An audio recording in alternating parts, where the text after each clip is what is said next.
You're listening to BCIT News. I'm your host, Aiden Singh, and here's the news stories of the day. As everyone prepares for the quietest day of the year, the Royal Canadian Legion says their numbers are growing. After years of decline, the number of Legion members has risen for the third year in a row. Najma Bond of the National Legion says the latest figures show 270,000 members across the country, up from 250,000 a couple of years ago. Vancouver's largest Remembrance Day ceremony takes place tomorrow at the Victory Square Cenotaph on Hastings Street. The event starts at 10:30 in the morning, followed by 2 minutes of silence at 11 and a parade. Now, we'll throw it to Hayden in the producer's booth with the top story news. In our newsroom today, one of our reporters is chasing Thrift and Fun, who are raising money and winter clothes for the upcoming season. Also, how the winter season will affect TransLink and how they are prepping to try and stop delays from occurring.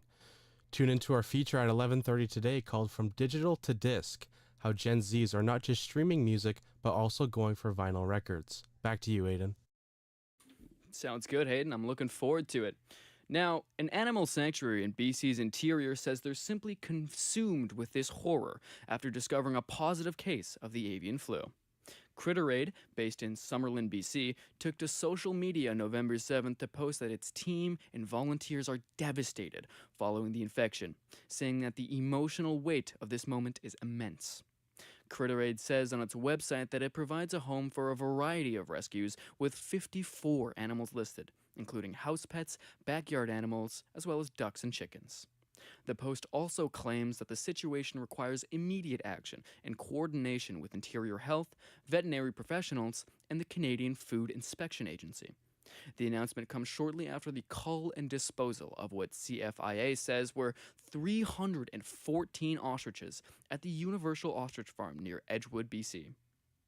Staying now in the interior, a meeting is being held to update the public about the CPKC train derailment and subsequent cleanup. The meeting intends to inform residents and stakeholders in areas around Kamloops Lakes, including the communities of Cherry Creek, Tobiano, Savona, and Frederick. A recording of the meeting will be available on the YouTube channel of the Thompson-Nicola Regional District. Moving on now to our national stories, Canada Post says it submitted a plan to the federal government, attempting to transform its struggling business model into a financially sustainable postal service of the future. Procurement Minister Joel Lightbound unveiled a suite of changes to the Postal Service's mandate in late September and gave the Crown Corporation 45 days to deliver a plan to right the ship. Those changes included adjusting mail delivery standards and implementing more community mailboxes. Canada Post confirms it submitted that plan to Lightbound on Friday, but only plans to share details after it's received Ottawa's sign-off. It says the plan would modernize the post office while protecting a service Canadians rely on. Michelle Zedekian, The Canadian Press. The sexual assault trial for the actor behind the character Bubbles from Trailer Park Boys has begun in Nova Scotia. Mike Smith is facing charges stemming from an alleged 2017 incident. Canadian Press reporter Emily Barron-Kadloff says any information that could identify the accuser is under a publication ban. All we can say at this point is the charge comes from one female complainant, and the judge moved it to December 3rd, so he will be back in court December 3rd in Dartmouth, and we could see a plea at that time. 70 years after his death, a Calgary soldier who was wounded in the First World War is set to receive a military graveside ceremony today. Corporal Gawain Foster, who was born in England, served with the 50th Calgary Canadian Infantry Battalion, Canadian Expeditionary Force, and was wounded in the Battle of Vimy Ridge in 1917.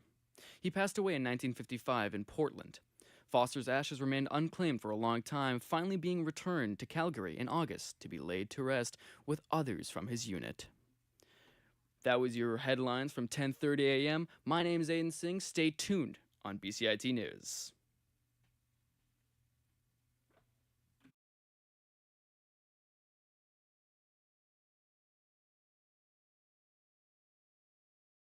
It's your career, your vision, your goal. Your way. Flexible learning is designed for you. Learn a new skill or earn a degree at your own pace. BCIT, flexible learning for a complex world.